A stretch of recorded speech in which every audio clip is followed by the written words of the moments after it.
Serious Redditors who were almost murdered, what's your story? I was a clerk at an appliance repair shop. Some guy had brought his riding lawnmower in to be worked on, but decided it cost too much to have repaired, so my boss asked me to load it up in our lift truck and drive it to his address. I was 17 and had my relatively newly minted license on me, so it felt like a big responsibility and I was happy to do it. I loaded it up just fine and drove to his address. When I started to unload it, I noticed that the battery was unattached. One of the technicians must have removed it to work on it or something. Unfortunately, I had no tools to put it back in. I checked the work order and it said customer declined repair, needs replacement engine. So I thought, phew, he won't care because the engine is dead anyway. I rang the doorbell, and this fat drunk guy with no shirt opens the door suddenly. I had lowered the riding mower off the lift truck and had pushed it into his yard. He yells, "What the hell are you leaving that pile of junk in my yard for?" I said, "Is this not your riding lawn mower?" He says, "Hell yes, it's mine, but it's in pieces and I don't want the damn thing. What the F is wrong with you people?" So I apologize and ask him if he wanted me to load it back up. I didn't know what else to say. For some unknown reason, this pissed him off even more, and he disappeared back in his house. I go back to the truck to radio my boss, this was back in the days before cell phones, to see what she wanted me to do. In the meantime, that drunk bastard stomps out onto his porch with a shotgun, leveled it at the truck, and pulled the trigger. The windshield shattered, and I literally couldn't hear anything but ringing from the noise. I jumped in the truck, started it up, put it in reverse and floored it out of his driveway, almost going into the ditch on the other side of the road. He fires again, this time hitting the passenger side of the truck near the door, blowing shrapnel into the cab of the truck, which hit my leg and cut me a bit. I flew back to work faster than I had ever driven before, called my mom and dad, and told my boss I was never coming back to work there again. The cops came and took my statement, arrested the dumbass, and I had to testify against him a few months later, despite desperately never wanting to see him again. He only spent about 6 months in prison for it. Luckily, by the time things were settled, I had moved away to college, and didn't have to worry about him anymore. *edit**. I'm very surprised by how much my story took off. Someone suggested an app, TLDR, *TLDR**, drunk guy tried to kill me cause I dumped his lawnmower in his property. I was 13 years old. My friend and I were out skateboarding, and for some reason this one woman got really angry that we skated on the sidewalk in front of her house. She began screaming incoherently and we just laughed it off and kept going. My friend went one way and I went another. A minute later, I am still just riding on the sidewalk to get back to my house when all of a sudden the woman yelling from before pulls up beside me in her car and starts screaming again. Full disclosure, I replied with some expletives and told her to get away. I continued riding and she just drove slowly beside me while continuing to scream.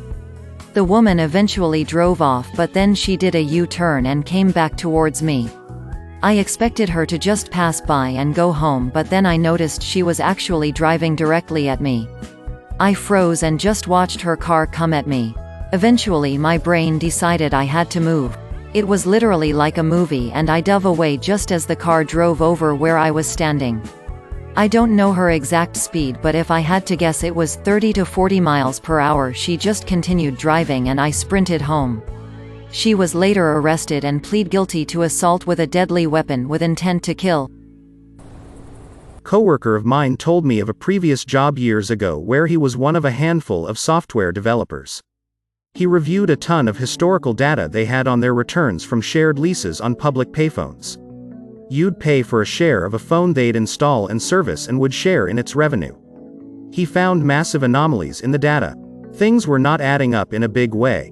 He found the owners of the company were skimming a ton off the top before telling leaseholders what their phone's actual returns were, which were naturally much lower than reality. This amounted to millions a year skimmed because they had tens of thousands of phones leased across the US. My coworker thought it best to make copies of data that proved his findings. Then went to his bosses innocently asking what's the meaning of this? They brushed him off a number of times for months, saying in effect, "It's none of your business, go away." Then out of the blue months later, they asked to meet at this out-of-the-way place to explain it to him. He didn't think much of it. So he went. But he had the copy of the data secured in his safe deposit box, separate from him at the time. When there, a guy approached him and said, "Are you Mr. Name?"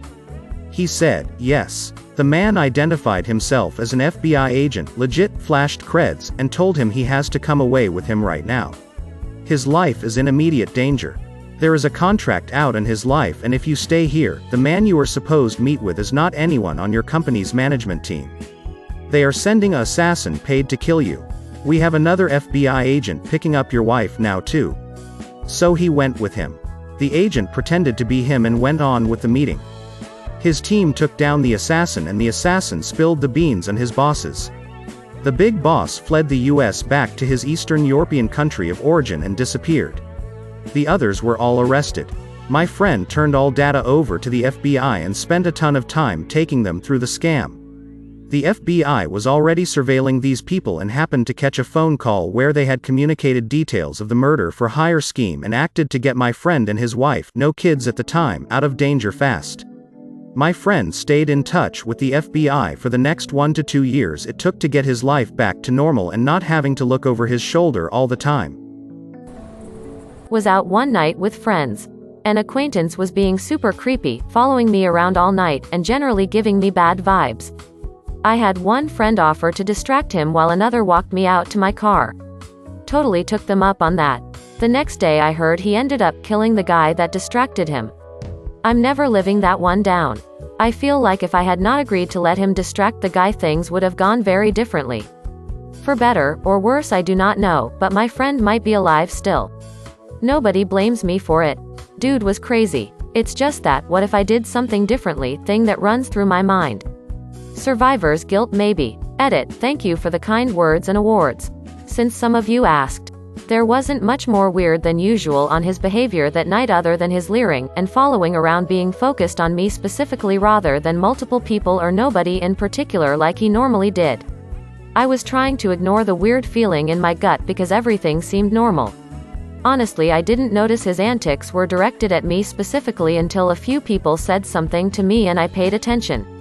He was following me around constantly, not letting me out of his sight and never looking away. If I went to the restroom, he was right outside the door when I came out. I was told he was also getting visibly frustrated when I wasn't paying attention to him on the dance floor. Like he would do some move, look at me, then throw a mini tantrum if he saw I wasn't looking. To me and my friends, he was just that weird guy that showed up and behaved erratically at all of the events and shows, that everyone knew who they were and would be polite just to keep him from getting too crazy. I never gave him any reason to expect anything from me. The most I ever did was return a hello or be polite if he jumped into conversations. The club was super small, so my friends had been keeping an eye on the situation for a while. It was after one friend got done with his set that I saw him talk to the other friend. He came over and told me the other was going to distract the guy and we were going. Now, I hadn't been drinking anything but soda, so I was fine to drive. He walked me out to my car, I messaged I was home safe, then went to bed. The next morning is when I heard what happened after I left. I had so many missed calls that I slept through. I called back to see what was up. Apparently within 30 minutes of me leaving, the guy figured I was not in the restroom and tried to find me outside. The friend that had walked me to my car was back at the DJ booth, so the other followed him. Neither one came back inside. Maybe 15 minutes later someone else went outside and saw my other friend outside the door to the club. He had been stabbed multiple times and was dead already. The other guy was nowhere to be found. They thought he may have figured out where I lived and been on his way to my place. They found him later that morning near the club, and he confessed. He pleaded not guilty by reason of insanity and is still in a mental hospital today. I posted this story before on another thread once. But here goes. When I was in high school, a random new kid started stalking me. Like following me home from school. I'd see him outside my house, he'd stand by my locker at school. He was weird. Told my counselor, but they didn't really believe me. Told a teacher I was close with, and he talked to the principal. They said they'd watch out. After about a week, my boyfriend was pissed the school wasn't helping me. He confronted this kid and they almost physically fought. Finally, he got kicked out of school, and about a month later, less than 3 miles from my house, he strangled a girl my age, who also went to my school. and dumped her body in a field. My ex and I got into an argument because he had become abusive and I told him I was going to tell his family what he'd been doing. He got so angry at that he tried to grab me but I ran out of the room. He headed for the gun closet so went outside to make sure when he killed me, the neighbors would see it. I called 911 outside and for some lucky reason they were just blocks away. When they got there he was in the middle of loading the Remy 700. I pressed charges and he only got 1 night in jail. His dad bailed him out and despite me getting a 5-year restraining order, I'd run into him around town. He pleaded no contest and got 3 years probation. That's it. I moved 3,000 miles away but I still fear him. I was a freshman in college and, in my first semester, pledged to fraternity. One night, I was assigned to work the door at a party, which was not uncommon. Around 1:30 to 2 a.m., a group of guys that worked at the dining hall, I remember the one because he made an amazing cheesesteak, showed up and each paid $5 per cup. A few minutes after they paid, the last keg kicked and none of them got any beer. As soon as they told me that the kegs just kicked, I started counting out cash to pay them back for the cups that they bought. Before I could get them their money back, one of my drunk pledge brothers decided to physically force them out the door while beat them. As soon as I could calm my buddy down I went outside to give them their cash back, only to be met with a big surprise. When I made it down the back steps, cheesesteak guy aggressively steps forward and says, "You made a big beep mistake." I'm strapped as a mother beep pulls a handgun out of his waistband and points it directly between my eyes. In that moment, it was remarkable that 18-year-old me didn't beep his pants immediately. A few of the older guys in the house stepped outside and were able to talk the guy down without incident, but it felt like I had that gun pointed between my eyes for an eternity. Long story short, I was incredibly lucky that I didn't get shot that night. Needless to say, I went without cheesesteaks for a few semesters after that night. When I was 19 I dated a girl whose dad was a psycho. Was probably just over 5 feet tall but all muscle. Did a bunch of time in prison for drugs and violent crimes. Once had a guy cut him off in traffic, followed the guy and finally boxed him in, tore open his car door and held a knife to the guy's crotch threatening to cut his dick off until the guy wet himself. This level of crazy didn't find most of this out until after the fact. Me and her lived together in an apartment. I worked afternoons, she worked days. There was a couple hours in the afternoon when no one was there, had a day off one day and was running some errands. Came home in that time frame when no one was normally home and her father came walking out of our bedroom. I asked him what he was doing there and he told me because he liked me he would be honest. He said he was there to rob us. He was on drugs and was in the middle of a crime spree. Held up a bunch of people in the complex who were entering or leaving the building, then came through our bedroom window. He said he looked around and didn't find anything so he was on his way out. He said he wouldn't hurt me but if I ever told anyone this happened, including his daughter, I would disappear and no one would ever find me, and he walked out. The whole time he was talking to me, all I could think of was don't give him a reason to attack me. That and I had a coffee cup in the living room with almost $1,000 in it. Thankfully he didn't find that. I thankfully never saw him again.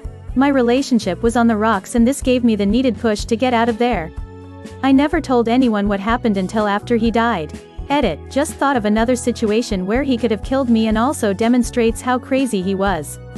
He went away on a hunting trip and while he was gone I came over one day after she got home from school. She was a SR in high school at the time. Her mom was at work and we just sat around on the couch for a couple hours. No exaggeration, 3 hours after we got home, he comes walking out of the front coat closet. He tells us he wanted to see what we would do if though he was out of town, so he got home early and waited in the closet for a few hours peeping on us to see what we would do. Once we felt nothing was going to happen he came out. I can't imagine what he would have done if we started fooling around.